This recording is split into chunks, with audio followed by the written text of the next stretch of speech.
सिंधु सरस्वती घाटी में हमें ये उससे पता चलता है कि वो लोग जो है वो कितने एडवांस थे अपनी टेक्नोलॉजी में। अगर आप यहाँ पे देखें तो यहाँ पे एक बर्तन पे एक काले स्याही से बैल का, मछली का, पशुओं का और पौधों का चित्र बनाया गया है।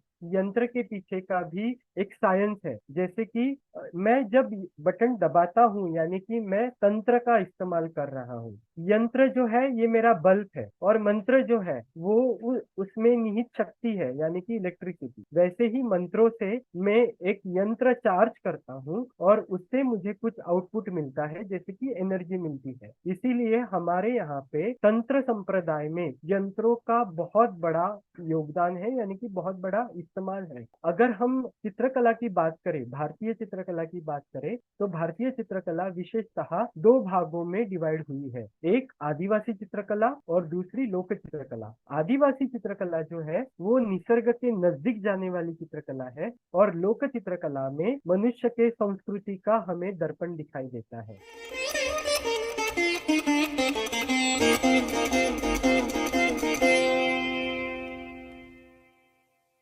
सभी को नमस्कार। I welcome you all to Sangam talks.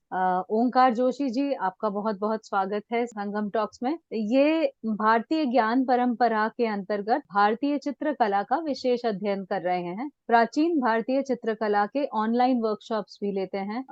महोदय स्वयं कवि हैं, लेखक हैं और चित्रकार है। इनकी दो ललित कथाएं पुस्तक रूप में प्रकाशित हुई हैं, ब्रह्म राक्षस एवं रूप कुंड। इस सादरीकरण के माध्यम से ये भारतीय चित्रकला की परंपरा को उजागर करेंगे और ये पहली बार है कि संगम टॉक्स में हम चित्रकला, आर्ट, इस विषय में बहुत कम टॉक्स हुई हैं हमारी आज तक। थोड़ा सा विषय के बारे में, भारतीय चित्रकला के बारे में। ये परंपरा अपने आप में ही अनूठी है। भीमबेटका की गुफाओं से लेकर आधुनिक काल के चित्र, इतनी लंबी अद्भुत यात्रा भारतीय चित्रकला की है। कई संप्रदायों में चित्रकला को दैवी रूप भी प्राप्त हुआ है। ग्रंथों में वर्णित 64 कलाओं में से चित्रकला का प्रमुख स्थान है। अब मैं आपसे निवेदन करूंगी कि आप आगे लेकर चलें। बहुत बहुत धन्यवाद अपर्णा जी। सबसे पहले तो मैं अपने दर्शकों को नवरात्रि की और दशहरे की शुभकामनाएं देना चाहूंगा। संगम टॉक इस व्यासपीठ पर मुझे अपनी बातें साझा करने का मौका दिया है, इसके लिए मैं संगम टॉक का विशेष आभारी हूँ। ये जो विषय है चित्रकला, मुझे ऐसा लगता है कि मानव के संबंध में सबसे पहले अगर किसी चीज का आविष्कार हुआ है तो वो चित्रकला है। भाषा से भी पहले जो मनुष्य एक दूसरे के साथ कम्युनिकेट करने लगा वो चित्रकला है। तो ये सादरीकरण जो है इसी चित्रकला की अद्भुत यात्रा की एक प्रस्तुति है। तो मैं प्रेजेंटेशन शेयर करना चाहूंगा। तो आइए इस अद्भुत यात्रा की हम शुरुआत करते हैं। प्राचीन भारतीय चित्रकला की परंपरा। तो हम विषय प्रवेश करेंगे भीमबेटका की रहस्यमय गुफाओं से। तो ये भीमबेटका जो ये स्थान है, ये आज मध्य प्रदेश के भोपाल के नजदीक एक जिले में है। ये गुफा चित्र का स्थान है। इसकी एक बहुत ही रोचक कथा है। जैसे कि श्रीधर वाकणकर जी, ये पुरातत्व ज्ञाता थे। ये इस क्षेत्र में कार्यरत थे। तो एक दिन ऐसा हुआ कि वो अपने गांव जो नागपुर है महाराष्ट्र में, वहां जा रहे थे ट्रेन से। तो ट्रेन के खिड़की से उन्होंने देखा कि कुछ पत्थर जो है जो एक दूसरे से लगे हुए हैं, बहुत ही अलग किस्म के पत्थर है। तो उन्हें ऐसा लगा कि वहां पे जाके मुझे कुछ खोज करनी चाहिए, कुछ ना कुछ तो वहां पे अवश्य मिलेगा। तो इसके लिए वो नेक्स्ट स्टेशन पे उतर गए और फिर वापस इस जगह पे आए। ये जगह जो थी ये घने जंगल से घिरी हुई जगह थी तभी। और वो जब इस जंगल में आए और इन पत्थरों को देखा तो उन्होंने ये पाया कि ये बहुत बड़े बड़े पत्थर है। ये शैल स्थल है यानी कि पहला जो आदि मानव है वो गुफाओं में रहता था। तो इतने बड़े बड़े पत्थर की जो एकीकरण से जो गुफाएं हुई हैं उनमें ये मानव रहता था। तो ये मानव जो है ये पाषाण काली गुफाएं थी और ये आदि मानव के वहां पे रहने का जो है कुछ उसको संबोधित कर रही थी। तो उन्होंने क्या देखा वहां पे, जब उन्होंने वो गुफाएं देखी तो उन्हें कुछ आकृतियां उन पत्थरों पर नजर आई। अलग अलग आकृतियां, जैसे कि जो मानव की दिनचर्या होती है, जैसे कि नाचना, खाना, शिकार करना, ऐसी दिनचर्याओं के चित्र उन गुफाओं में उन्हें दिखाई दिए। तो इन गुफाओं में दो तरीके के चित्र हैं। एक तो सफेद स्याही से बने हुए चित्र, और एक जो है गेरुआ कलर से बने हुए चित्र। तो जो सफेद स्याही से बने बने हुए चित्र है वो बहुत ही पुराने, यानी कि लगभग 1 लाख वर्ष पुराने चित्र माने जाते हैं। और ये चित्र जो है वो आदि मानव के काल के पाए गए हैं। उसके बाद जो गेरुआ कलर के चित्र है वो लगभग 3,500 4,000 साल पुरानी चित्र है। और यहाँ पे एक अनोखी बात हमें ऐसी दिखाई देती है कि एक आकृति है जिसके हाथ में त्रिशूल दिखाया गया है। इससे हमें ये भी ज्ञान मिलता है कि 3 साढ़े 3 हजार साल पहले जो आदिवासी इलाके थे या जो आदि मानव था, उनमें शिव जी की पूजा बहुत महत्वपूर्ण स्थान में हमें पाई जाती है। तो ये जो चित्र मैंने आपके साथ शेयर किया है इस स्लाइड पे, उस पे आप देख सकते हैं कि उनका एक डेली रूटीन यहाँ पे शुरू है। जो उनका मुखिया है, जो राजा है, वो सालंकृत घोड़े पे बैठा हुआ है। घोड़े को भी अलग अलग आभूषण पहनाए गए हैं, और बाकी उसके जो सहकर्मी है वो उसके साथ जा रहे हैं।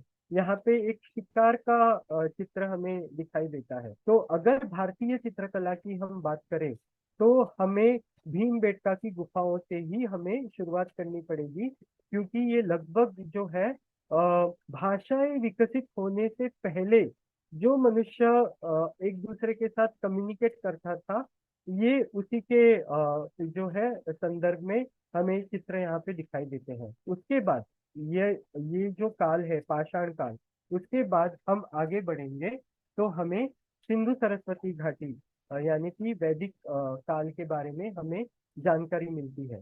तो सिंधु सरस्वती घाटी में आज मैं भारतीय ज्ञान परंपरा का भी अभ्यासक हूँ, तो हमें ये उससे पता चलता है कि वो लोग जो है वो कितने एडवांस थे अपनी टेक्नोलॉजी में। अगर आप यहाँ पे देखें तो यहाँ पे एक बर्तन पे एक काले स्याही से बैल का, मछली का, पशुओं का और पौधों का चित्र बनाया गया है। उसके ही साथ कुछ सिक्के सिंधु सरस्वती घाटी में पाए गए। जैसे कि यहाँ पे मैंने एक सिक्के का फोटो दिया है पशुपतिनाथ सिंह का। तो ये जो है ताम्र यानी कि तांबे का सिक्का है, और उस पे ये कार्व किया गया है। यानी कि चित्रकला सिर्फ एक माध्यम पर नहीं, बल्कि उन्होंने अलग अलग माध्यम चित्रकला करने के लिए प्रयत्न किया था। जैसे कि पॉटरी हो गई, मेटल हो गया। तो इससे वो चित्रकारी के चित्र अंकित किया करते थे। अभी अगर आप देखें तो उस समय पे ज्यादातर पशु पक्षियों के चित्र, जो उनकी धार्मिक जो भी उनका धार्मिक विचार थे, उनके अंकन उन सिक्कों पे हमें दिखाई देते हैं। तो ये जो चित्रकला है ये थोड़ी सी आदिवासी चित्रकला से मिलती जुलती चित्रकला है। पर ऐसा नहीं है कि उनकी सिर्फ चित्रकला जो थी वो पशु पक्षियों तक या फिगर्स तक सीमित थी। आगे जाके हमें वैदिक काल में ही जैमितीय चित्रकारी का भी कुछ हमें संदर्भ मिलते हैं। जैसे कि ये जो है, ये कुछ आकार दिए गए हैं यहाँ पे। ये वैदिक काल के अलग अलग ज्योमेट्रिकल शेप है, ज्यामितीय आकृति है, और ये यज्ञ वेदी की आकृतियां हैं। यानी कि हमें हमें सबको पता है कि वैदिक काल जो था उसमें यज्ञ पूजा पूजा जो थी वो बहुत ही बड़ा महत्व था यज्ञ पूजा का। बेसिकली वैदिक काल में जो थे हमारे पूर्वज जो थे वो निसर्ग की पूजा करते थे, और निसर्ग को प्रसन्न करने के लिए यज्ञ किया जाता था। और जो भी हविष है वो अग्नि में समर्पित किया जाता था, ताकि अग्नि जो है देवताओं तक वो जो उनका उनकी प्रार्थनाएं हैं वो पहुंचे। तो अब अभी यहाँ पे आप देख सकते हैं कि गोलाकार यज्ञ कुंड अगर बनता है तो वो शांति के लिए जब यज्ञ किया जाता था उसके लिए इस्तेमाल होता था। अर्ध गोलाकार जो कुंड है वो वेलफेयर के लिए इस्तेमाल होता था। जो त्रिकोणात्मक कुंड है वो एनिमी के ऊपर विजय पाने के लिए इस्तेमाल होता था। तो ऐसी कई सारी हमें भूमिति या आकृति यानी कि ज्यामिति या आकृति हमें वैदिक काल में दिखाई देती है। तो ये भी चित्रकला का एक विशेष अंग मुझे लगता है, क्योंकि अ, मनुष्य ने इस वक्त तक प्रमाणबद्धता क्या होती है ये उसको पता चल गया था। तो मुझे इसमें एक संदर्भ देना आवश्यक लगता है कि जब हम ऋग्वेद, यजुर्वेद, सामवेद और अथर्ववेद की बात करते हैं, तो Rigveda is like a theory book, उसमें सब मंत्र दिए हुए हैं। पर यजुर्वेद जो है, यजुर्वेद में उन मंत्रों का प्रैक्टिकल एप्लीकेशन कैसे करना है वो दिया गया है। अगर ऋग्वेद में ये बताया गया है कि शांति के लिए आपको ये यज्ञ करना है, तो इस यज्ञ का जो यज्ञ कुंड है वो कितने बाय कितने का होना चाहिए, उसका शेप कैसा होना चाहिए, ये सारी विधि यजुर्वेद में दी गई है। तो Yajurveda is a practical Veda among the four Vedas. तो इसके लिए ये बहुत विशेष महत्व रखता है वैदिक काल में। यानी कि वैदिक काल में फ्री हैंड चित्रकारी भी होती थी और प्रमाणबद्ध चित्रकारी भी होती थी। और इसी से जन्म हुआ है आदिवासी चित्रकला का। और आगे हम देखेंगे कि यंत्रों की चित्रकला का। आदिवासी चित्रकला की जब हम बात करते हैं, तो हर एक राज्य की एक विशेष चित्रकला है। इसमें मैंने कुछ उदाहरण दिए हैं, जैसे कि वारली चित्रकला, गोदना ये छत्तीसगढ़ की चित्रकला है, फिर भील कला और गोंड कला ये मध्य प्रदेश की चित्रकला है, पिठोरा चित्रकारी ये गुजरात की चित्रकला है, और सौरा चित्रकला ये उड़ीसा की ट्राइबल आर्ट है। तो इस विषय में मैं कुछ आपको एक रोचक बातें बताना चाहूंगा कि पिठोरा चित्रकारी जो है वो गुजरात की चित्रकारी है, वो गुजरात का ट्राइबल आर्ट फॉर्म है। और ये जिस कम्युनिटी ने डेवलप किया है, उस ये कम्युनिटी उनको एक मैप की तरह यूज करती थी उन चित्रों को। उन मैप में कोई छुपा हुआ संदेश रहता था जो सिर्फ उन्हीं लोगों को समझ सकता था, यानी कि उसी कम्युनिटी के लोगों को वो संदेश समझ सकता था। तो ऐसी अनूठी यानी कि कोडेड लैंग्वेज जो है वो इस चित्रकारी में हमें दिखाई देती है। अगर हम गोंड चित्रकारी की बात करें, तो ये बहुत ही निसर्ग के नजदीक जाने वाली चित्रकारी है। यहाँ पे एक आजकल हम एब्स्ट्रैक्ट पेंटिंग बहुत देखते हैं, तो गोंड जो है वो एक्चुअल एब्स्ट्रैक्ट आर्ट है, ऐसा मुझे लगता है। क्योंकि आप देखेंगे गोंड चित्रकारी में एक हिरन का चित्र है, उसके सिंग पे पेड़ पेड़ निकल के आया है, और एक पेड़ पे चिड़िया बैठी है। तो ये जो इमेजिनेशन है उन आदिवासी लोगों की, ये मुझे बहुत ही अद्भुत लगती है। आज के मॉडर्न जमाने में हम इसको एक एब्स्ट्रैक्ट पेंटिंग कह सकते हैं, बट ये उस चित्रकारी की विशेष विशेषता है, ऐसा मुझे लगता है। वारली चित्रकला की जब हम बात करते हैं, ये महाराष्ट्र की बहुत ही पुरानी और बहुत ही पॉपुलर चित्रकला है। इसमें आदिवासियों का डे टू डे जो लाइफ है वो इस चित्रकारी में हमें दिखाई देता है। जैसे कि उन्होंने कुछ पशु पक्षियों को पाला है, कुछ प्राणियों को पाला है, या कहीं पे खाना बना रहे, जैसे कि हमने भीमबेटका की गुफाओं में चित्र देखे। भीमबेटका की गुफाओं के चित्र ये वारली कला का और सौरा चित्रकला का बेसिक है। मतलब वहीं से ये जो है डेवलप होके यहाँ तक आई है। गोदना चित्रकारी भी जंगल के कुछ एलिमेंट्स को दर्शाती है। तो अगर हम चित्रकला की बात करें, भारतीय चित्रकला की बात करें, तो भारतीय चित्रकला विशेषतः दो भागों में डिवाइड हुई है। एक आदिवासी चित्रकला और दूसरी लोक चित्रकला। आदिवासी चित्रकला जो है वो निसर्ग के नजदीक जाने वाली चित्रकला है, और लोक चित्रकला में मनुष्य के संस्कृति का हमें दर्पण दिखाई देता है। तो आइए आगे देखते हैं इस चित्रकला का अगला गंतव्य। यह है यंत्र आकृति। जैसे कि मैंने बोला कि वैदिक काल में हमें प्रमाणबद्धता का भी ज्ञान था, तो उसी वैदिक काल से ये यंत्र आकृतियां भी हमें दिखाई देती है। ये श्री यंत्र की आकृति यहाँ पे है। हमारे भारतीय परंपरा में यंत्र, तंत्र और मंत्र, इनका बहुत बड़ा महत्व है। तो ये एक्चुअल साइंस है, ऐसा मुझे लगता है। तो यंत्र क्या है? यंत्र एक ऑब्जेक्ट है, ठीक है। तंत्र क्या है? उस ऑब्जेक्ट को इस्तेमाल कैसे करें उसकी विधि है। और मंत्र क्या है? उस ऑब्जेक्ट को चार्ज करने की चीज है। जैसे कि उदाहरण के तौर पे, अगर मेरे पास एक बल्ब है और एक बटन है, अगर मैं उस बटन को प्रेस करूं तो वो बल्ब जलेगा, उसमें इलेक्ट्रिसिटी फ्लो होगी। तो यही यंत्र के पीछे का भी एक साइंस है। जैसे कि मैं जब बटन दबाता हूँ, यानी कि मैं तंत्र का इस्तेमाल कर रहा हूँ। यंत्र जो है ये मेरा बल्ब है, और मंत्र जो है वो उसमें निहित शक्ति है, यानी कि इलेक्ट्रिसिटी। वैसे ही मंत्रों से मैं एक यंत्र चार्ज करता हूँ, और उससे मुझे कुछ आउटपुट मिलता है, जैसे कि एनर्जी मिलती है। इसीलिए हमारे यहाँ पे तंत्र संप्रदाय में यंत्रों का बहुत बड़ा योगदान है, यानी कि बहुत बड़ा इस्तेमाल है। और ये यंत्र बहुत ही अलग अलग तरीके से बनाए गए हैं। उसमें अलग अलग चित्रकारी भी हमें पाई जाती है। जैसे कि हम यहाँ पे देखें तो ये तंत्र में चित्रकला कैसे अपने आप को दर्शाती है। तो ये जो है यहाँ पे जो चेहरे दिखाई दे रही हैं कहीं कहीं कहीं, ये जो है तांत्रिक मधुबनी की शैली है। मधुबनी जो है बिहार की लोक चित्रकला है, पर उसमें भी तांत्रिक मधुबनी का एक सेक्टर है, जिसमें निसर्ग के अलग अलग तत्वों को लेकर एक यंत्र के माध्यम से जो है संबोधित किया जाता है। इसके लिए इसको तांत्रिक मधुबनी कहा जाता है। ये जो इंसान का यहाँ पे चित्र दिखाई दे रहा है आपको, ये कुंडलिनी के प्रवास को दर्शाता है।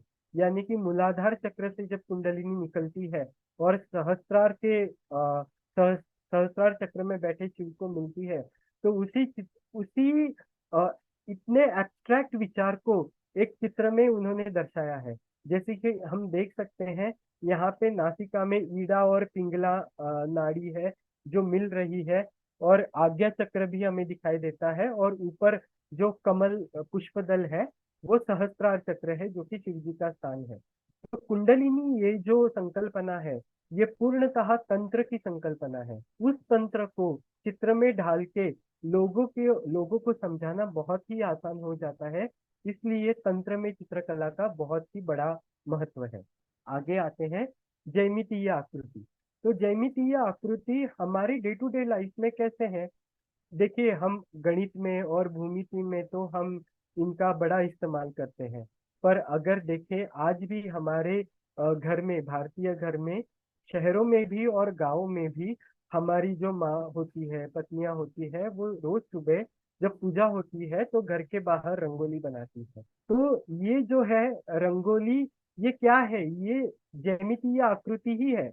ये एक प्रमाणबद्धता है। रंगोली ऐसे ही आपको वो डॉट बनाती है, फिर उसके ऊपर वो डॉट्स को जोड़ के पूरा एक चित्र बनता है, वही रंगोली होती है। तो रंगोली के अलग अलग नाम है। जैसे कि कोलम जो है हमें दक्षिण भारत में दिखाई देता है। अल्पना जो है वो हमें पश्चिम बंगाल में दिखाई देता है। ऐपन करके एक रंगोली का प्रकार है जो हमें उत्तराखंड के राज्य में दिखाई देता है। तो ऐसे अलग अलग हमें प्रकार रंगोली के या ज्यामितीय आकृति के दिखाई देते हैं। अभी जो है मॉडर्न एज में मंडलास का बहुत ही महत्व है। मंडलास को साइकेट्रिकल स्टडीज में ये पाया गया है कि कोई भी अगर डिप्रेशन में जा रहा है, तो अगर वो मंडला कृति अगर अपने हाथ से बनाए, तो उस डिप्रेशन से बाहर आने में उसको मदद होती है। इसके लिए ये मंडल जो है ये आजकल बहुत फेमस है। इसकी बहुत हमें किताबें भी मिलती है, मंडल पेंट करने के लिए भी मिलता है, और अलग अलग वर्कशॉप भी मंडला डिजाइन के हमें आजकल दिखाई देते हैं। तो ये है प्रमाणबद्ध चित्रकला। अभी अभी हम आते हैं लोक चित्रकला समझ लोक चित्रकला समझने में। लोक चित्रकला क्या है? तो लोक चित्रकला एक संस्कृति का दर्पण है।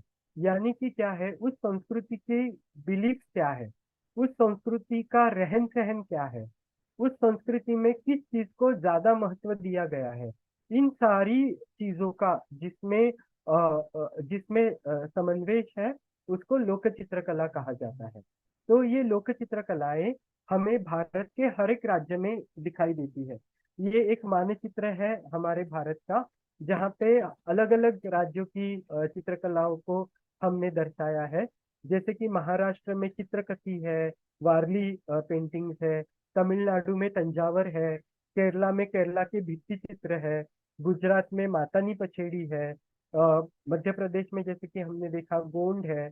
फिर हम आगे जाएं तो उत्तराखंड में ऐपन आर्ट है। तो ऐसे अलग अलग हर एक राज्य की विशेष चित्रकला है। अभी हम नॉर्थ ईस्ट में अगर देखें तो वहाँ पे संगा का आर्ट करके एक आर्ट फॉर्म है, जो कि तिब्बती शैली में जो है बुद्धिज्म की कहानियां दर्शाता है। तो हर एक राज्य की इतनी सुंदर हमें विशेषताएं चित्रकलाओं में दिखाई देती है। तो अभी हम कुछ रोचक कहानियां सुनेंगे भारतीय लोक चित्रकला के बारे में। तो आप ये स्क्रीन पर जो चित्र देख रहे हैं, ये मधुबनी शैली का चित्र है। और मधुबनी भी आजकल बहुत ही लोकप्रिय चित्रकला है। पर मधुबनी चित्रकला में भी मैथिली चित्रकला जो है वो सबसे आदिम चित्रकला मानी जाती है। और उसका उद्गम कैसे हुआ था, इसकी बहुत ही रोचक कहानी है। अभी हमें सबको पता है कि सीता का एक नाम मैथिली भी है।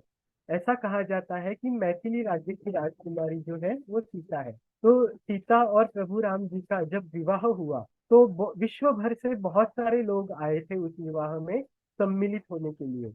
पर कुछ लोग ऐसे भी थे जिनको वो विवाह देखने का सौभाग्य प्राप्त नहीं हुआ। तो फिर वहां के लोक कलाकारों ने क्या किया, उन उन विवाह प्रसंगों को चित्रों के माध्यम से ढालना शुरू किया। और इससे जन्म हुआ मिथिला चित्रकारी का। तो मिथिला में जो मेन एलिमेंट है वो सीताराम विवाह ही होता है ज्यादातर। अभी वो बहुत फैल गया है, मधुबनी के ही 5 प्रकार है अभी। पर मैथिली जो चित्रकला है यानी कि रामायण के काल से वो चित्रकला हमें दिखाई देती है। और रामायण के फिर अलग अलग प्रसंग उस चित्रकला में हमें दिखाई पड़ते हैं। अगर हम मधुबनी ये जगह की बात करें तो अगर कभी आप वहां पे जाए तो आप देख सकते हैं वहां पे स्टेशन जो है रेलवे स्टेशन, वो भी मधुबनी चित्रकला में उन्होंने उस स्टेशन को सजाया है। हमें ट्रेन पर भी मधुबनी चित्रकला की जो छाप है, एक विशेष ट्रेन वहां पे चलती है उस पे दिखाई देता है। तो ये है मधुबनी। फिर आते हैं कलमकारी। कलमकारी ये जो लोक चित्रकला है, ये आंध्र प्रदेश की चित्रकला है। और ये कहाँ से उद्गम हुआ है इस चित्रकला का? इस चित्रकला का उद्गम हुआ है श्री कालहस्तीश्वर से। कालहस्तीश्वर ये जगह आंध्र प्रदेश में है। दक्षिण भारत में भगवान शिव की 5 विशेष मंदिर है। ये 5 विशेष मंदिर 5 तत्वों को दर्शाता है, जिसमें से कालहस्तीश्वर ये जो मंदिर है ये भगवान शिव के वायु तत्व को दर्शाता है। तो ये बहुत ही बड़ा और बहुत पुराना मंदिर है। यहाँ पे बहुत सारे भक्तगण भगवान शिव की अर्चना प्रार्थना करने आते थे। पर ऐसा था कि भगवान शिव के बारे में जो भी साहित्य अवेलेबल था वो या तो तेलुगु भाषा में, संस्कृत भाषा में अवेलेबल था। पर कुछ भक्तगण ऐसे भी थे जिनको पढ़ना लिखना नहीं आता था। तो फिर उन्होंने सोचा कि अगर हमें इसके बारे में, हमें हमारे भगवान की लीलाओं के बारे में अगर पता चले तो कितना बढ़िया होगा। तो फिर उससे इस चित्रकला का जन्म हुआ। उन चित्रकारों ने शिव पुराण की कथाएं कपड़े पे चित्रित करना शुरू किया। और ऐसे जन्म हुआ है कलमकारी का। कलमकारी का ये जो नाम है ये मुगल आने के बाद कलमकारी पड़ा है। इससे पहले इसका नाम था व्रातपणी। व्रातपणी मतलब कपड़ों पे चित्र निकालना। और ये जो है इसकी विशेषता ऐसी है कि ये जो कपड़ा है, ये कपड़ा, उस कपड़े पर चित्र बनाने से पहले वो कपड़ा 12 बार बहते पानी में धोया जाता है। उसको जो है भैंस के दूध दूध में 12 बार भिगो के उसको फिर धोया जाता है। उससे वो कलर जो है वो एकदम पक्के उस इस पे बैठते हैं कपड़े पे। और अगर ऑथेंटिक कलमकारी का कपड़ा अगर आपको पहचानना है तो उसका स्मेल लेके देखिए, थोड़ा सा उसमें दूध का आपको स्मेल आएगा। अगर वो दूध का स्मेल आ रहा है यानी कि वो ऑथेंटिक कलमकारी है, ये आप बोल सकते हैं। कलमकारी का और एक डेवलपमेंट हुआ है मुगल आने के बाद।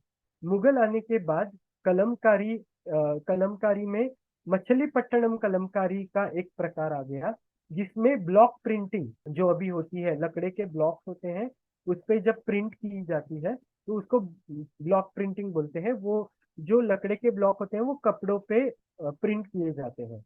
तो इसमें मुगलों का बहुत बड़ा योगदान है। मुगलों ने क्या किया, इसमें जो भी डिवाइन एलिमेंट था वो सारा निकाल दिया, क्योंकि हमारे मंदिर तो उन्होंने तोड़े ही, पर उनको डिवाइन एलिमेंट कहीं पे भी नहीं चाहिए था। तो उन्होंने क्या किया, सारे उन्होंने निसर्ग के एलिमेंट लिए, सारे नैसर्गिक तत्व लिए, और उनसे उन्होंने वो कलमकारी को डेवलप किया। पर उसकी एक अनोखी बात ये थी कि जो कलमकारी करने वाले कलाकार थे, भले वो बाद में इस्लामीकरण हुआ हो उनका, पर उनकी जड़ें जो थी वो हमारे सनातन धर्म में ही थी। तो ऐसे वहां पे भी हमें हमारे सनातन के मोटिव हमें देखते हैं। जैसे कि हम आजकल कहते हैं कि ताजमहल पे स्वस्तिक बनाया है, कलश बनाया है, क्योंकि क्या है, कलाकार तो वही है, इसी मिट्टी के कलाकार हैं, उन्होंने ही वो कला को डेवलप किया है। ये कलमकारी का विशेष महत्व है। तो कलमकारी ये नाम इसलिए पड़ा क्योंकि एक विशेष कलम रहती है जो रंगों में डुबाकर चित्र निकाले जाते हैं, इसके लिए उसको कलम से की हुई चित्रकारी, इसके लिए इसको कलमकारी कहा गया। आगे बढ़ते हैं पट्टचित्र की ओर। पट्टचित्र ये ओडिशा की बहुत ही सुंदर लोक कला है। अभी इसके बारे में ये विशेषता है कि भगवान जगन्नाथ जी जब स्नान पूर्णिमा होती है, तो ये मान्यता है कि स्नान पूर्णिमा में स्नान करने के बाद भगवान जगन्नाथ जी को बुखार आता है, ज्वर आता है, और उन 15 दिनों में उनको बहुत सारी औषधियां दी जाती है, पर उन 15 दिनों में उनका दर्शन नहीं हो सकता। फिर भक्तगण क्या करते हैं, जो गर्भगृह होता है जगन्नाथपुरी मंदिर का, वहां पे एक बहुत बड़ा चित्र लटकाया जाता है। उस चित्र पे भगवान जगन्नाथ, सुभद्रा और बलभद्र जी जो है वो अंकित किए होते हैं। और ये सारा जो चित्र है, इस चित्र की तब पूजा की जाती है, इसीलिए इसका बहुत ही बड़ा महत्व है। यानी कि यहाँ पे चित्रकला को पूजा जा रहा है। उसके बाद अगर हम पट्टचित्र की बात करें, तो उड़ीसा में ही जगन्नाथपुरी के नजदीक एक गांव है, रघुराजपुर गांव। रघुराजपुर गांव में जो है, वो पूरा गांव ही कलाकारों का गांव है, और हर एक घर में एक विशेष कलाकार है। उस गांव में जब मैं गया था, मैं एक कहानी बताना चाहूंगा कि अ, जब मैं उस आर्टिस्ट से मिला था, मैंने उसको पूछा था कि आप ये परंपरागत करते आ रहे हो, आपके पूर्वज भी ये कर रहे हैं, आपके गांव में हर एक कोई कलाकार है, तो आपकी आमदनी तो बहुत कम होगी, फिर भी आप ये क्यों कर रहे हैं? तो उसने मुझे जवाब दिया, सर आप यहाँ पे मंदिर देखने आए हैं, इनको पता है, जो जो वो मंदिर तराश रहे थे, उन कलाकारों को पता था कि उनके जीवन में ये मंदिर पूर्ण होने वाला नहीं है, उनकी कई जनरेशन उस मंदिर के निर्माण में चली जाने वाली है, फिर भी उन्होंने उसी डेडिकेशन के साथ वो मंदिर का निर्माण किया है। हमें भी उसी से प्रेरणा मिलती है, और हम भी वही कार्य करते हैं। फिर वहां पे जब मैं घूम रहा था उस गांव में, तो उस गांव में एक घर बंद था, पर वहां पे एक दिया लगाया हुआ था, शाम का समय था और एक दिया लगाया हुआ था। तो मैंने पूछा कि यहाँ पे दिया लगाया हुआ है, घर तो बंद है। तो वो जो मेरा सहकर्मी था उसने बोला कि सर ये जो है, ये एक कलाकार का घर है, वो कलाकार तो अभी नहीं रहे, पर उनके मृत्यु के पश्चात भी हम यहाँ पे दिया जलाते हैं, क्योंकि ये वो कलाकार है जिन्होंने रघुराजपुर को पहचान दी है। तो एक आर्टिस्ट को ऐसे सम्मान देना मृत्यु के बाद भी, ये इन कलाकारों से मैंने सीखा। तो ये पट्टचित्र जो है, ये एकदम अद्भुत लोक चित्रकला है। इसमें ओडिशा का जो सांस्कृतिक महत्व है वो हमें दिखाई देता है। और पट्टचित्र जो है, मूर्ति शास्त्र के बहुत ही नजदीक जाने वाली चित्रकला है। जैसे कि मूर्ति शास्त्र में समभंग, त्रिभंग, अतिभंग ऐसे मूर्ति के प्रकार होते हैं मूर्ति में गति देने के लिए, वैसे ही हमें पट्टचित्र में भी दिखाई देते हैं। आगे बढ़ते हैं चित्रकथी की ओर। चित्रकथी ये कोकण महाराष्ट्र की एक चित्रकारी है। पिंगुळी गांव है कोकण में, सिंधुदुर्ग के नजदीक। यहाँ पे ठाकर आदिवासी एक कम्युनिटी थी, आदिवासी लोग थे, ये जंगल में रहा करते थे, और रामायण महाभारत की जो है जो उनका वर्जन था रामायण महाभारत का, उसके वो चित्र बनाते। बनाते थे। वो चित्र कहाँ किस पे बनाते थे? वो पत्तों पे चित्र बनाते थे। तो जब छत्रपति शिवाजी महाराज कोकण में आए, उनको सिंधुदुर्ग फोर्ट बांधना था, तब वो जंगल से जा रहे थे। तब उन्होंने रामायण की कुछ कथाएं सुनी और वो देखने गए कि कहाँ से आवाज आ रही है। तो जब उन्होंने देखा तो वहां पे कुछ कथाकार चित्रों के माध्यम से रामायण की कथा सुना रहे थे। तब छत्रपति शिवाजी महाराज ने उन्हें पूछा कि आप ये क्या कर रहे हैं? तो ये बोले कि ये हमारे भक्ति का या पूजा का एक माध्यम है, जो हम यहाँ पे कथाएं गा रहे हैं। तो उन्होंने वो बहुत प्रसन्न हुए और उन्होंने उस कला को राजाश्रय दिया। राजाश्रय दिया यानी कि क्या किया? उन्होंने पहली बार उन लोगों को कागज दिया और उन्होंने फिर कागज पे वो चित्र बनाना शुरू किया। तो जब कागज पे वो चित्र बनाना शुरू किए, तब उनके अलग अलग ग्रंथ थे, उनको सब उन्होंने चित्रों में ढाला। और एक उनका जो समूह बन गया, उसको वो पोथी कहते हैं। और उस पोथी के जरिए, जैसे कि हम सत्यनारायण की कथा सुनाने के लिए जैसे पंडित जी को बुलाते हैं, वैसे ही ये कथाकार कोई अगल मंगल कार्य है तो वहां पे जाता है और इन चित्रों के जरिए रामायण और महाभारत की कथाएं सुनाता है। और इसी चित्र को ये चित्रकथी कहते हैं। फिर इन्होंने शिवाजी महाराज के लिए गुप्तहेर का भी काम किया, यानी कि गुप्तचरों का भी काम किया। तो इससे ये चित्रकार जो है वो पैठण में, कोस्टल कर्नाटका में चले गए। इसके लिए हमें चित्रकथी जो है पैठण में यानी कि मध्य महाराष्ट्र में और कोस्टल कर्नाटका में भी दिखाई देती है। पर उसका एक अलग वर्जन वहां पे हमें चित्रकथी में दिखाई देता है। चित्रकथी में चित्रकथी भी होता है। चर्म चित्रकथी क्या होता है? अगर आपने देखा होगा, एक पर्दा होता है और पीछे से मशालें जलाई जाती है और जो चमड़े से चित्र बनाए जाते हैं, उनको ऐसे नचाया जाता है पर्दे के पीछे पीछे से। उसको चर्म चित्रकथी कहते हैं। उसमें भी रामायण और महाभारत की कथाओं का अंश होता है, जिनको चर्म चित्रकथी के माध्यम से दर्शाया जाता है। अब हम आगे आते हैं मातानी पचेड़ी पे।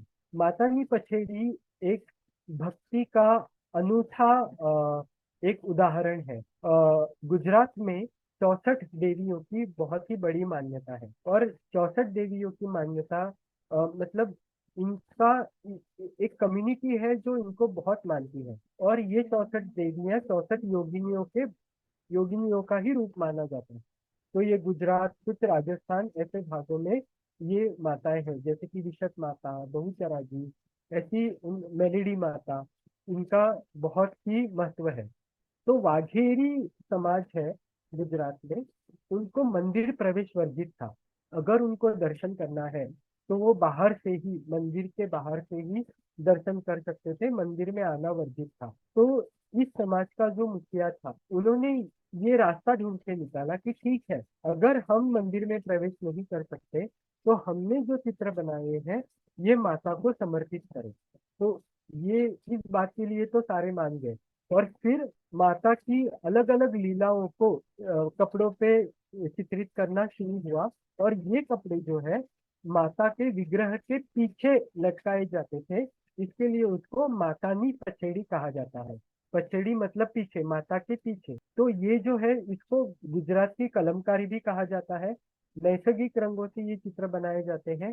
और जैसे कि नवरात्रि का ये पर्व है, तो इसमें भी बहुत बड़ी मान्यता है। इनको जो है, इन कलाकारों को अभी सितारा कहा जाता है। और ये सितारा कम्युनिटी ही सारे चित्र बनाती है। तो ये हो गई मातानी पचड़ी। अब हम आते हैं पिछवाई पे। मातानी पचड़ी के जैसे ही पिछवाई की भी बहुत ही रोचक कथा है। जब गोवर्धन नाथ जी, जो एक वल्लभ संप्रदाय था, उनके आदि देवता थे, अधिष्ठान देवता थे, उस मंदिर पर औरंगजेब ने तोड़ने का एक ऑर्डर दिया, उस मंदिर को तोड़ने का। तब जो मूर्ति थी, उस मूर्ति को बैलगाड़ी में पूरा पैक करके ले जाया गया। तो ये जो मूर्ति थी, वहां से जहाँ पे भी जो भी बीच में रास्ते में राजा मिलते थे, उनसे अनुमोदन किया जाता था कि आप इस मूर्ति को रखेंगे क्या, इस मूर्ति की पूजा पूजा के लिए आप सहाय करेंगे क्या।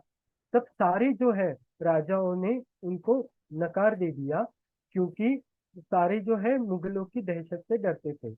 और ये जो है ये कथा बड़ी रोचक है, जो डॉक्टर मीनाक्षी जैन की flight of deities and rebirth of temple में भी बताई गई है कि वहां से बैलगाड़ी में ये जो है गोविंदनाथ जी को लाया गया, और आगरा से लेके फिर मेवाड़ तक ये बैलगाड़ी आई। तो हर रोज उसकी पूजा होती थी, मुगलों के नाक से नीचे उसकी पूजा होती थी।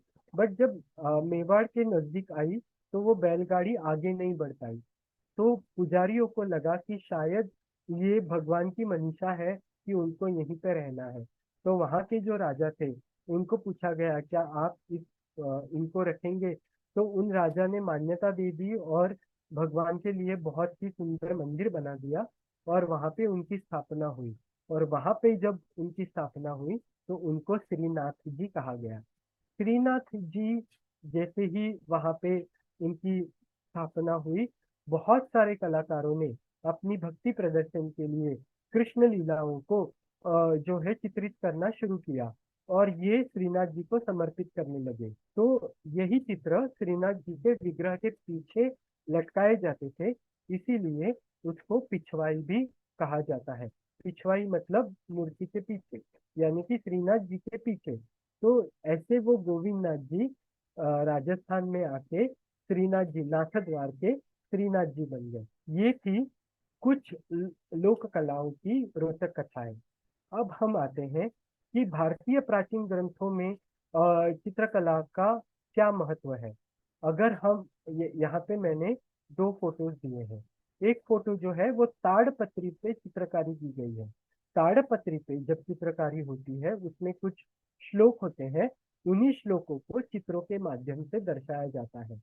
ताड़पत्री पर जब कोई भी अंकन किया जाता है तो एक सुई जैसी नोक वाली एक एक चीज होती है, उससे वो उकेरा जाता है ताड़पत्र पे।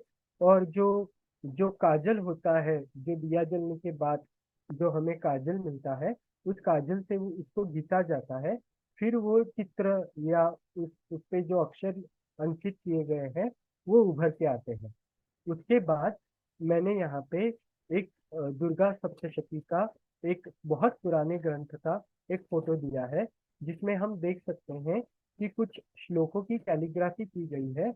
उसके साथ माँ दुर्गा का महिषासुर को मारते हुए एक चित्र भी अंकित किया गया है। तो इसमें बहुत सारे हमें ये दिखाई देता है कि जिस राज्य में ये ग्रंथ बनाए गए उस राज्य की चित्रकारी का उस ग्रंथों में प्रभाव हुआ। जैसे कि यहाँ पे जो ताड़पत्र दिख रहा है, यहाँ पे हमें पट्टचित्र दिखाई देता है। ये जो है ये महिषासुर मर्दिनी का ही शायद ये आंध्र प्रदेश के भाग का चित्र है, और ये वहाँ की पोथी है। तो ये हमें महिषासुर मर्दिनी का चित्र, ऐसे कई सारे ग्रंथ, कई सारे मैन्युस्क्रिप्ट हमारे पास अभी भी है जिनको प्रिजर्व करके रखा है। उसके बाद हम देखते हैं कि भारतीय ग्रंथों में चित्रकला का कहाँ पे वर्णन आता है। जैसे कि हमें पता है कि 14 विद्या और 64 कला में चित्रकला का विशेष महत्व है। तो उसमें भी चौथी जो है आलेख्य इस नाम से 64 कलाओं में चित्रकला आती है। तो चित्रकला का हमारे पुराणों में भी हमें वर्णन मिलता है, जैसे कि विष्णु धर्मोत्तर पुराण। ये पुराण जो है ये महर्षि मार्कंडेय द्वारा बताया गया था, और इसी पुराण में चित्रकला के बारे में विशेष सूत्र आते हैं,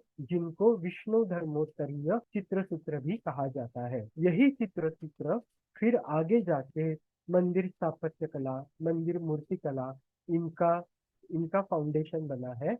और इससे ही फिर समरांगण सूत्रधार और जैसे कि अगम ग्रंथ, इनके बारे में जो है इनकी डेवलपमेंट हुई है। फिर कामसूत्र पे एक टीका लिखी गई जिसका नाम था जय मंगल। उस टीका में चित्रकला के 6 षडांग बताए गए हैं, यानी कि 6 अंग बताए गए हैं। वो अंग क्या है? रूप भेद प्रमाणानि भाव लावण्य योजनम सादृश्यम वर्णिताभंगम इति चित्र षडंगतम। यानी कि रूप भेद, जिस जिस दृश्य का हम चित्र बना रहे हैं उसका रूप क्या है वो समझना, उसको रूपभेद कहा जाता है। फिर हम जिस माध्यम से चित्र बना रहे हैं उस माध्यम के प्रमाण को समझना, और जिस विषय का चित्र बना रहे हैं उसके प्रमाण को समझना, ये प्रमाणानी में कहा गया है। भाव लावण्य योजना, चित्रकला के भाव क्या है, यानी कि आप जिस दृश्य को चित्र के स्वरूप में ढाल रहे हैं उसमें आप कौन से नवरसों को दर्शाना चाहते हैं। जैसे कि हुआ हास्य रस, भयंकर रस, फिर हुआ वीर रस। तो यानी कि अगर दुर्गा का हमें चित्र बनाना है तो उसमें वीर रस का होना आवश्यक है। अगर हम बुद्ध का चित्र बना रहे हैं तो उसमें करुणा रस होना आवश्यक है। ये हो ये हो गया भाव। अभी उसके बाद आता है लावण्य। अगर किसी अप्सरा का हमें चित्र बनाना है, अगर किसी देवता का हमें चित्र बनाना है, अगर किसी देवी का चित्र बनाना है, तो उसमें कौन से आभूषण पहन रखे हैं, उसकी आकृति क्या है, यानी कि त्रिभंग है, समभंग है या अतिभंग है, इन सारी चीजों का जिसमें विचार किया जाता है उसको लावण्य कहा जाता है। तो रूप भेद प्रमाणानि भाव लावण्य योजनम। उसके बाद आता है सादृश्यम। सादृश्यम यानी जो मैं दृश्य देख रहा हूँ, क्या उस दृश्य को मैं चित्र के रूप में, क्या वैसा ही दृश्य चित्र के रूप में ढाल पा रहा हूँ, उसको सादृश्य बोला जाता है। वर्णिका भंगम, इसमें रंगों का विचार किया जाता है। यानी कि अगर मुझे शिव दिखाने हैं तो शिव का जो स्वरूप है वो कर्पूर गौरम है, यानी कि इनको मैं सफेद रंग से दिखाऊंगा। अगर मैं अगर मैं कृष्ण की बात कर रहा हूँ तो कृष्ण को काले रंग से दिखाऊंगा। काली की बात कर रहा हूँ तो काली को भी काले रंग से दिखाऊंगा। तो ये जो रंग है, या एक निसर्ग चित्र बना रहा हूँ तो पेड़ पौधों को हरे रंग से दिखाऊंगा। तो जिसमें रंगों का विचार किया जाता है इसको वर्णिका भंग कहा जाता है। तो इसीलिए ये जो श्लोक है जो जयमंगल से आता है, इसका चित्रकला में बहुत ही बड़ा महत्व है। रूप भेद प्रमाणानि भाव लावण्य योजनम सादृश्यम वर्णिका भंगम इति चित्र षडांगम। फिर आते हैं विष्णु धर्मोत्तर पुराण पे। विष्णु धर्मोत्तर पुराण में एक बहुत ही अद्भुत श्लोक चित्रकला को गौरवान्वित करता है। वो है कला नाम प्रवरम चित्रम धर्मार्थ काम मोक्षदम मांगल्यम प्रथमम द्योतक गृहे यत्र प्रतिष्ठितम। यानी कि जिसके घर में चित्रकला, इस कला का वास होता है उसके घर में चारों पुरुषार्थ धर्म अर्थ काम मोक्ष प्रस्थापित होते हैं। ऐसा चित्रकला का हमारे पुराने ग्रंथों में महत्व और वर्णन मिलता है। आगे आते हैं हम भित्ति चित्रकला की ओर। भित्ति चित्रकला जो है ये भारत का बहुत ही भारत की चित्रकला का बहुत ही विशेष अंग है। और भित्ति चित्रकला हमें कौन से राज्यों में दिखाई देती है, तो महाराष्ट्र की अजिंता और एरोला की गुफाओं में हमें भित्ति चित्र दिखाई देते हैं। केरल के मंदिरों में हमें भित्ति चित्र दिखाई देते हैं। तंजावुर के मंदिरों में, तंजावुर के राजवाड़ों में हमें भित्ति चित्र दिखाई देते हैं। कोकण के कुछ मंदिरों में हमें भित्ति चित्रकला दिखाई देती है। तो ये भित्ति चित्रकला जो है, और मध्य प्रदेश के भी कुछ महलों में या कुछ मंदिरों में हमें, जैसे कि ओडिशा में कुछ मंदिर है जहाँ पे भित्ति चित्र बनाए गए हैं। भित्ति चित्र जो है उस वक्त की संस्कृति को भी दर्शाता है, उस वक्त के जो मुख्य लोग थे उन्हें भी दर्शाता है। और बहुत ही रोचक ढंग से ये चित्र बनाए जाते हैं। ये कुछ भित्ति चित्रकला के उदाहरण हैं। जैसे कि कावी कला, ये कोकण से आती है। केरल की भित्ति चित्रकला है जिसमें हमें लाल रंग का या नारंगी रंग का, पीले रंग का बहुत ही ज्यादा इस्तेमाल किया हुआ दिखाई देता है। फिर तंजौर की भित्ति चित्रकला हमें दिखती है। तंजौर का जो बृहदेश्वर का मंदिर है, वहाँ का जो प्रांगण है, वहाँ के प्रांगण में ये बहुत ही सुंदर चित्रकला हमें दिखाई देती है। फिर अजंता की चित्रकला। अजंता की चित्रकला अपने आप में ही बहुत अनूठी है। बुद्ध के जीवन के हर एक प्रसंग को यहाँ अजंता की गुफाओं में तराशा गया है, उनको पत्थरों में तराशा गया है और उनको चित्रों में भी उतारा गया है। यहाँ पे जो चित्र है वो पद्म पाणी बोधिसत्व का चित्र है। और अजंता के भित्ति चित्रों की एक विशेषता हमें दिखाई देती है कि ये चित्र अंतर्मुख भाव को दर्शाते हैं। यहाँ पे भी पद्म पाणी जो है वो अंतर्मुख, उनकी जो नजर है वो अंतर्मुख है, उनकी आंखें जो है वो अधोमुंदी आंखें हैं। इसके लिए इन चित्रों का विशेष महत्व है। ये बुद्धों की भी हमें यानी कि बुद्ध की जो मूर्तियां होती है या बुद्ध की जो चित्र होते हैं उसमें भी ये अंतर्मुखता हमें बहुत ही विशेष दिखाई देती है। तो ये चित्रकला का बहुत ही सुंदर आविष्कार हमें इन भित्ति चित्रों में दिखाई देता है। फिर आते हैं भारतीय चित्रकला पर विदेशी आक्रांताओं का क्या परिणाम है। जैसे कि हम इन चित्रों में देख रहे हैं, ये उत्तर भारतीय चित्रकला है। और हालांकि उत्तर भारत में बहुत ही ज्यादा आक्रांता आए और आक्रमण किया, तो उनकी जीवन शैली का भी प्रभाव चित्रकला में दिखाई देता है। तो पहाड़ी चित्रकला जैसे बीकानेरी चित्रकला है, तो कांगड़ा चित्र शैली है, इसमें हमें मुगल चित्रकारी से कुछ एलिमेंट दिखाई देते हैं। और मुगल चित्रकारी में भी भारतीय चित्रकला के कुछ एलिमेंट हमें दिखाई देते हैं। इनको लघु चित्र भी कहा जाता है। तो इनमें जो है, जब मुगल आए तो इन्होंने पोर्ट्रेट पेंटिंग पर ज्यादा ध्यान दिया और पोर्ट्रेट को दर्शाना बहुत ज्यादा ठीक समझा। उन्होंने भी वहां पे भी नैसर्गिक तत्वों को ज्यादा महत्व दिया। पर जैसे कि जो कलाकार थे वो मूल के जो थे हिंदू थे, इसी वजह से इसमें हमारे हिंदू ग्रंथ के बारे में भी कुछ चित्र जो है हमें मिलते हैं। जैसे कि कृष्ण की अद्भुत लीलाएं हमें इन पहाड़ी पेंटिंग्स में दिखाई देती है। जैसे कि जयदेव ने जो गीत गोविंद लिखा, इसको इसको भी ये पहाड़ी पेंटिंग्स में चित्रित किया गया है और रागमाला पेंटिंग के जरिए इसको दिखाया गया है। तो मुगल चित्रकारी, पहाड़ी चित्रकला, ये चारों का अद्भुत मिश्रण जो है ये हमें उत्तर भारत में दिखाई देता है। और यही अ, इस्लामिक आक्रमण का इस चित्रकला पर प्रभाव है। अभी जो आते हैं हम भारतीय चित्रकला पर ब्रिटिशों का प्रभाव। भारतीय चित्रकला पर ब्रिटिशर का भी बहुत गहरा प्रभाव दिया है। ब्रिटिशों ने जो हमारी पारंपरिक चित्रकलाएं थी, लोक चित्रकलाएं थी, इनको डिस्कार्ड कर दिया। यानी कि उनको बिल्कुल ही प्रोत्साहन नहीं दिया। और फिर क्या हुआ, उन्होंने क्या किया, उसके जो मोटिव थे उन मोटिव को वो अपने साथ ले गए। हमारे यहाँ शाही कपास वहां पे ले गए, वहां पे पावरलूम के जरिए उन्होंने कपड़ा बनाना शुरू किया और उन कपड़ों पर हमारे भारतीय मोटिव भी उन्होंने दर्शाने शुरू किए। इसकी वजह से क्या हुआ कि जो हाथ से चित्र बनाए जाते थे, जो हाथ से कपड़ा बुना जाता था, उन उनकी रोजी रोटी जो है वो चली गई। और उन्होंने जो है वही कपड़ा भारत में आके वो बेचने लगे। तो इससे जो है हमारे स्थानीय चित्रकलाकार जो थे उनको बहुत ही कठिनाई का सामना करना पड़ा।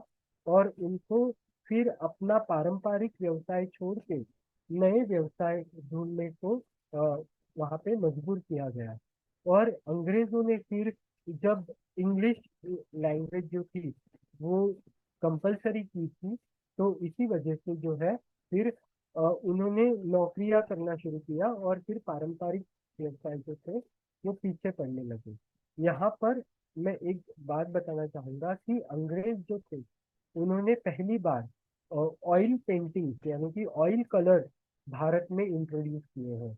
और यही ऑयल, ये जो आप यहाँ पे पेंटिंग देख रहे हैं, ये एक ऑयल कलर का पेंटिंग है जिसमें एक भारतीय राजा एक ब्रिटिश ऑफिसर को कर दे रहा है।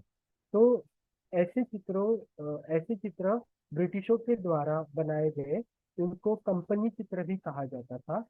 पर उसके बाद ऐसा हुआ कि बहुत सारे जो है हमारे भारतीय कलाकार हमारी हमारे यहाँ पुराने से प्रेरणा लेके चित्र बनाने लगे, और इनमें एक नाम कहना बहुत ही जरूरी है, वो है राजा रवि वर्मा। राजा रवि वर्मा, ये जो है, उन्होंने भारतीय पुराणों को एक नया आयाम दिया। उन्होंने ही इन चित्रों को जो है वो ऑयल पेंटिंग्स में ढालना शुरू किया, और हमें राजा रवि वर्मा की बहुत सारी सुंदर चित्रकलाएं हमें आज दिखाई देती है। तो मैं कुछ चित्रों को अभी आपको दिखाना चाहूंगा। ये राजा रवि वर्मा का ही चित्र है। मैं आपको एक मिनट, मैं इनको म्यूट कर दूं। आपको इतना सा पार्ट दोबारा बोलना पड़ेगा, जी। जो शोर मच गया था ना। राजश्री जी, आप अपना कैमरा ऑन कर लीजिए, पर अब म्यूट रहिए। तो मैं ये बताना चाहूंगा कि राजा रवि वर्मा जो है, उन्होंने अपने भारतीय चित्रकला शैली को एक नया आयाम दिया है। उन्होंने ऑयल पेंटिंग के जरिए भारतीय पुराणों के कुछ प्रसंगों को एक नया आयाम देकर हमारी जो भारतीय जनता थी, जो कि ब्रिटिशों के हाथों में थी, ब्रिटिशों ने उनका जो एजुकेशन है, वो जो थोपा था, वो एजुकेशन को अ, हमारे पुराणों की चित्रों से एक नया आयाम दिया। जैसे कि उन्होंने राम जी के चित्र बनाए, अलग अलग जो रहन सहन है भारत के अलग अलग राज्यों में, उनको अपने चित्रों के जरिए दर्शाया। वो जो है पूरे भारत का भ्रमण करके भारत के लोगों के चित्र उन्होंने राजा रवि वर्मा ने बनाए। जैसे कि हरिश्चंद्र का चित्र, फिर रामायण के कुछ प्रसंग, महाभारत के कुछ प्रसंग, इन चित्रों से उस समय राजा रवि वर्मा ने भारतीय चित्रकला में बहुत बड़ा योगदान दिया। उसके बाद उसके बाद हम अबिंद्रनाथ ठाकुर, जो रविंद्रनाथ ठाकुर जी के भाई है, उन्होंने भी भारतीय चित्रकला को रिवाइव करने में बहुत बड़ा योगदान दिया है। तो ये भारतीय लोक चित्रकला की परंपरा है। अगर हम आज की बात करें, तो आज ये लोक चित्रकला हमें कपड़ों पे दिखाई देती है। कुछ लैम्प शेड्स बनाए जाते हैं, डीआईवाई करके आजकल जो कंसेप्ट है, उसमें इन चित्र का उसमें इन चित्रकला का प्रभाव है। कुछ भित्ति चित्र बनाए जाते हैं जो ये लोकल चित्रों से प्रभावित होते हैं। और अभी मैं आपको इन्हीं कुछ चित्रों का एक उदाहरण, मेरे पास जो है चित्रकलाएं पेंटिंग, वो दिखाना चाहूंगा। ये जो है ये उड़ीसा का पट्टचित्र है। ये कपड़े पे बनाया गया हुआ है, ये सिल्क पे बनाया हुआ है, और ये सारे नैसर्गिक चित्र इसमें हमें दिखाई दे रहे हैं। ये कृष्ण और गोपियों का एक डिपिक्शन यहाँ पे हमें दिखाई देता है। उसके बाद ये जो है, ये चित्रकथी है। चित्रकथी, यहाँ पे गणेश जी और उनकी दो पत्नियां रिद्धि और सिद्धि, या सिद्धि और बुद्धि दिखाई दी है। तो ये चित्रकथी स्टाइल पे गणेश जी है। फिर ये जो है, ये है मातानी पछोड़ी। ये कपड़े पे जो है ये एकदम ओरिजिनल है। मैं आर्टिस्ट को जब मिलने गया था, तब उससे मैंने ये लिया था। तो ये कपड़े पे जो है बहुचरा माता जी का एक चित्र है। और ये जो है, ये बहुत ही विशेष है। जैसे कि मैंने आपको बताया था, ये ताड़पट्ट चित्र है, यानी कि ताड़पत्री पे ये चित्रकला की गई है। और इसमें ये जो कार्विंग की गई है, ये नीडल से कार्विंग की गई है। और ऐसा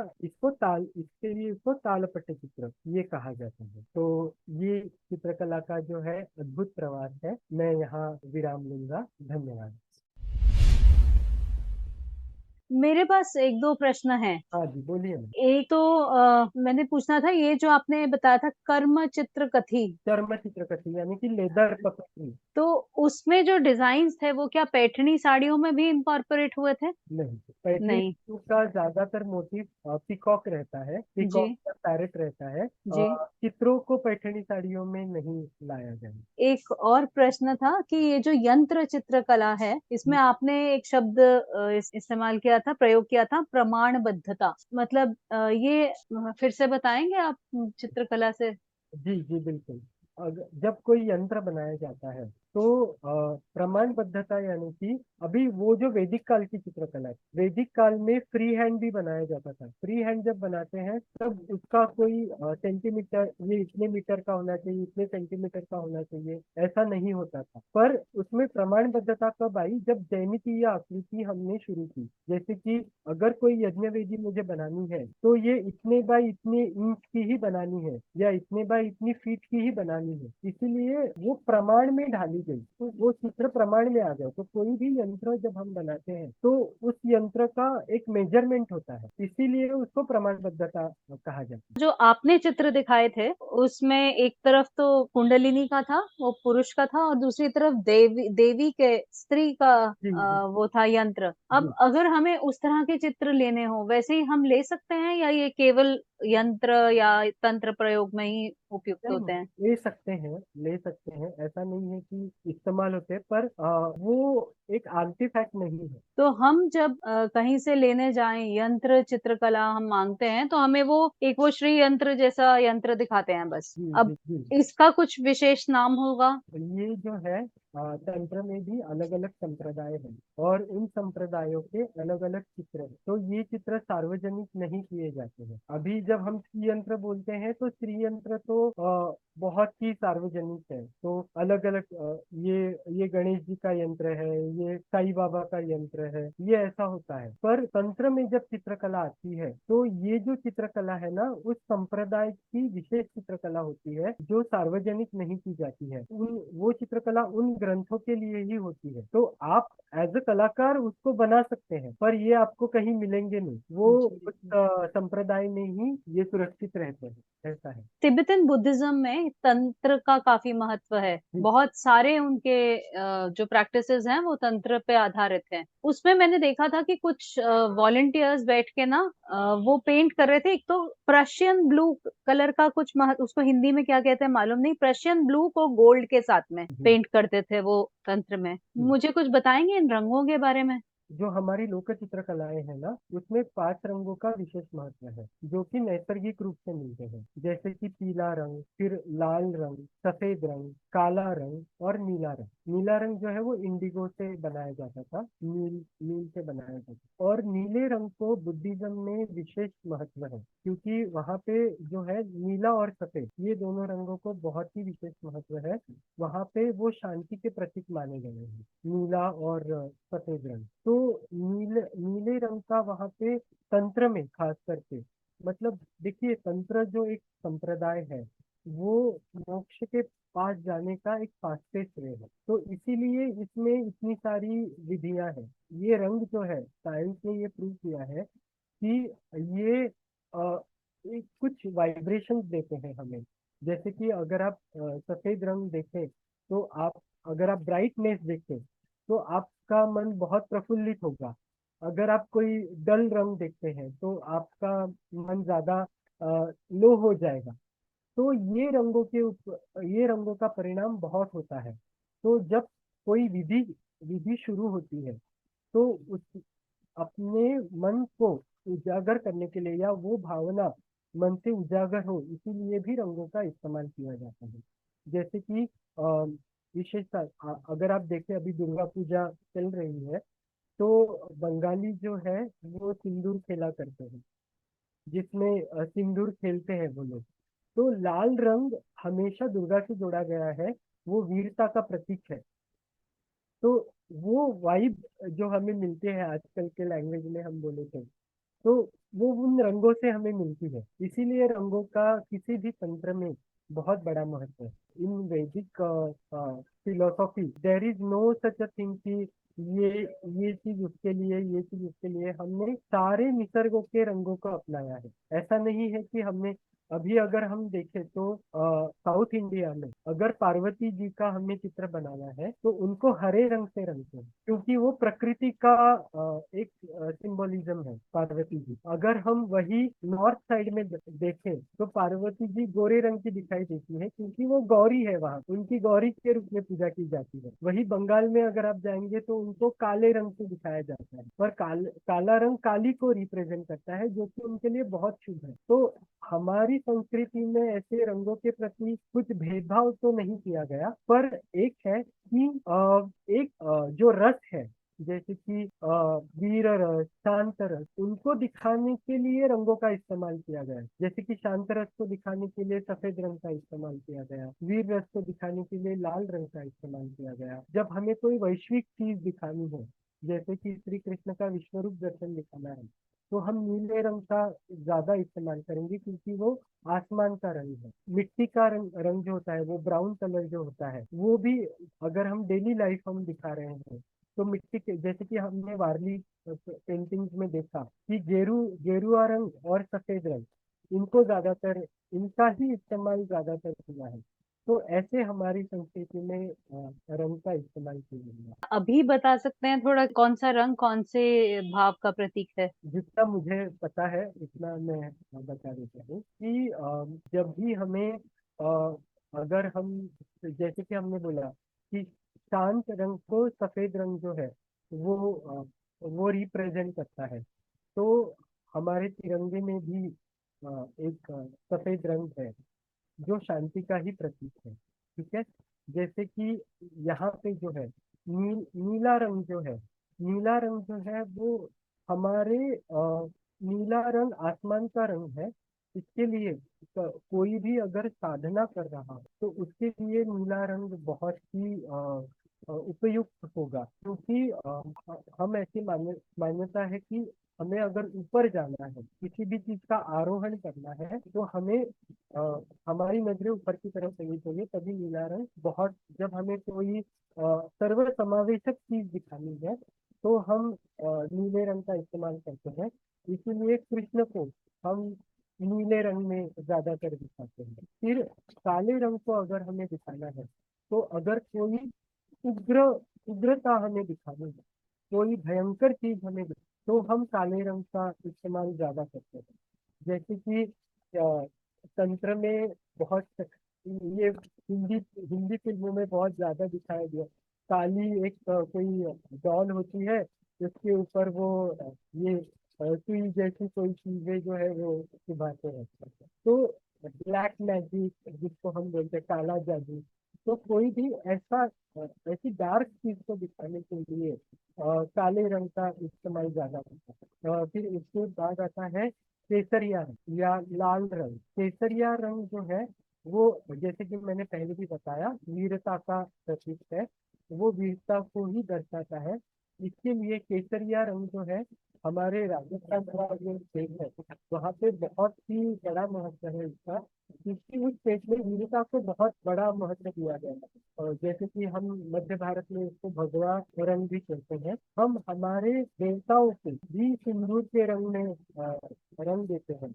जैसे कि हनुमान जी को बहुत बार सिंदूर चढ़ाया जाता है, क्योंकि हम हनुमान जी को वीर रूप में दर्शाते हैं। और कभी कभी देवियों को भी ये जो है ऑरेंज कलर दिया जाता है, सिंदूरी रंग दिया, जो कि वीरता को दर्शाता है। जैसे कि मैंने बोला कि काला जो रंग है वो उग्रता दर्शाता है, वैसे काला रंग जो है वो स्थिरता भी दर्शाता है। तो अगर आपको स्थिरता दिखती है, तो आप काले रंग का इस्तेमाल कर सकते हैं, क्योंकि काला रंग जो है, काला और सफेद, ये दो बेसिक कलर, आप कोई भी कलर किसी में भी ये करो, सारे रंग एक दूसरे के साथ मिलाओ, लास्ट में जो बनेगा वो काला रंग। तो ये विशेष। फिर सफेद रंग जो है उसकी एक और विशेषता है, क्योंकि हमने सफेद रंग को हमेशा चंद्र के साथ जोड़ा, और वो मन का ही प्रतीक है। चंद्रमा जो है वो मन का प्रतीक, तो मन मन का रिप्रेजेंटेशन जो है वो सफेद रंग से दिखाया जाता है। जैसे कि आपने फिल्मों में भी दिखाया होगा, अगर कोई आत्मा दिखती है तो वो एकदम ब्राइट सफेद रंग में दिखाई देता है। पीला रंग जो है, पीला रंग हमारी आध्यात्मिक उन्नति को दर्शाता है। जैसे कि आपने कई भगवानों के चित्र देखे होंगे, वहां पे उनको पीछे पीली आभा दिखाई देती है, तो वो जो पीला है वो सूर्य से हमें मिला है। और ये रंग जो है वो आप स्पिरिचुअली कितने एडवांस है उसको दर्शाता है, यानी कि आप देवत्व को प्राप्त हुए हैं। तो सारे संतों के पीछे हम एक ऐसा गोलाकार, पीला गोलाकार आभा दिखाते थे, तो पीले रंग का ये मान। और ज्यादातर ये जो बेसिक कलर है ना, ये इंद्रधनुष के रंग है। और यही इंद्रधनुष के रंग हमारे शरीर में जो कुंडलिनी शक्ति है, इन चार, इनके जो 7 चक्र है, वो 7 चक्रों में भी इन्हीं इंद्रधनुष के रंगों को दिखाया जाता है। और जो ऊपर सहस्त्रार चक्र है, यानी कि आप एकदम सात्विक हो, स्पिरिचुअल हो, तो उसको सफेद एकदम ब्राइट व्हाइट लाइट से दिखाया जाता है। तो ये रंगों का विशेष महत्व एक लास्ट है। प्रश्न, पिथौरा पेंटिंग्स का मैंने पहले मेंशन किया था आपको कि आपने कहा उसमें सिंबल्स छुपे रहते हैं, प्रतीक छिपे रहते हैं, तो वो तो हमारे जो लड़कियों की मेहंदी बनाते हैं उसमें भी छिपे रहते हैं। क्या डिजाइन या कला या कोई डिजाइन भी इनकॉर्पोरेट हुआ है मेहंदी आर्ट में वहां से? नहीं, वहां से मेहंदी आर्ट में तो नहीं मिला है। मेहंदी आर्ट में तो मंडला डिजाइन ज्यादा है। अगर आप देखिए तो पेड़ पौधे, यानी कि आजकल अरबिक मेहंदी भी आती है, उसमें कोई एक लतिका दिखाई देती है या फूल दिखाई देता है, वैसे बाकी मेहंदी में ऐसा कुछ किया नहीं है।